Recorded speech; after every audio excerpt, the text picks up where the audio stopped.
Je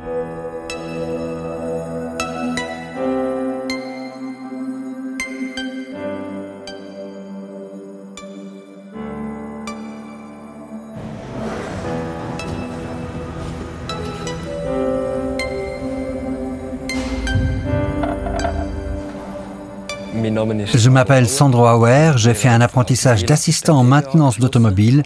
Je travaille dans un garage de taille moyenne. Depuis tout petit, j'ai toujours été intéressé par la mécanique automobile.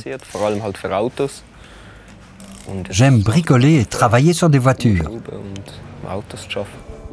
Je m'occupe surtout des pneus et des freins.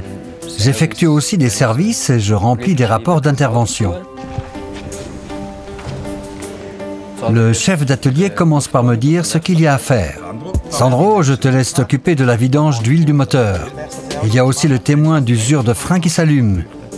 Est-ce que tu peux vérifier tout ça et regarder s'il y a quelque chose à changer? Ok, je te confie la fiche de travail et la clé du véhicule. Merci. »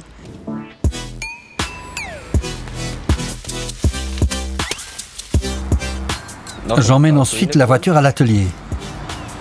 Je mets des protections à l'avant et je branche les prises qui sont reliées à l'ordinateur. Avec ça, on peut accéder à tout le système, y compris pour le freinage. Le résultat du diagnostic est aussi indiqué dans le rapport d'intervention. Aujourd'hui, tout est numérique dans les voitures. L'ordinateur nous donne aussi des instructions de réparation.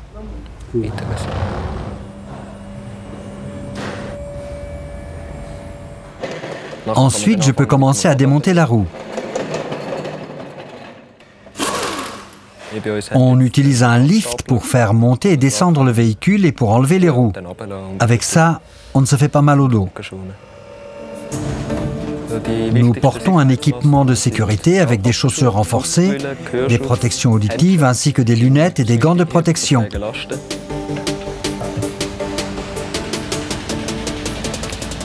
Voici les plaquettes de frein. Il faut les remplacer, elles sont usées.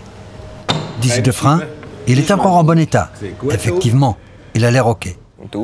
Avec le bon de commande, je vais chercher les pièces de rechange au magasin. J'ai besoin de plaquettes de frein pour une voiture. Nous les avons déjà préparées. Parfait, merci beaucoup. De rien. Avant de reposer les plaquettes, il faut bien nettoyer les supports.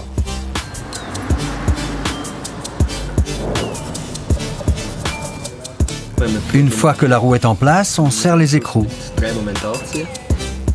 Chez nous, il y a toujours une deuxième personne qui est là pour surveiller. C'est important pour la sécurité car une erreur est vite arrivée. Pouvez-vous signer ici? Oui, bien sûr. À la fin, je signe aussi le rapport. Grâce au banc d'essai, on peut tester le fonctionnement des freins et donc l'efficacité des plaquettes. Avec la fiche de résultat, on voit si tout est en ordre ou pas. Ce document est ajouté au rapport d'intervention. Je transmets ensuite tous ces papiers au chef d'atelier.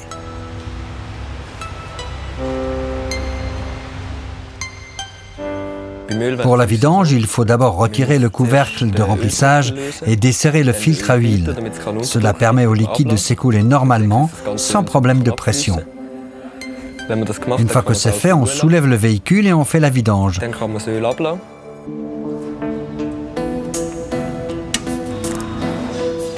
À la fin, on redescend la voiture. Le filtre à huile est changé. La bague d'étanchéité est remplacée. Après avoir rempli le réservoir d'huile, on vérifie son niveau.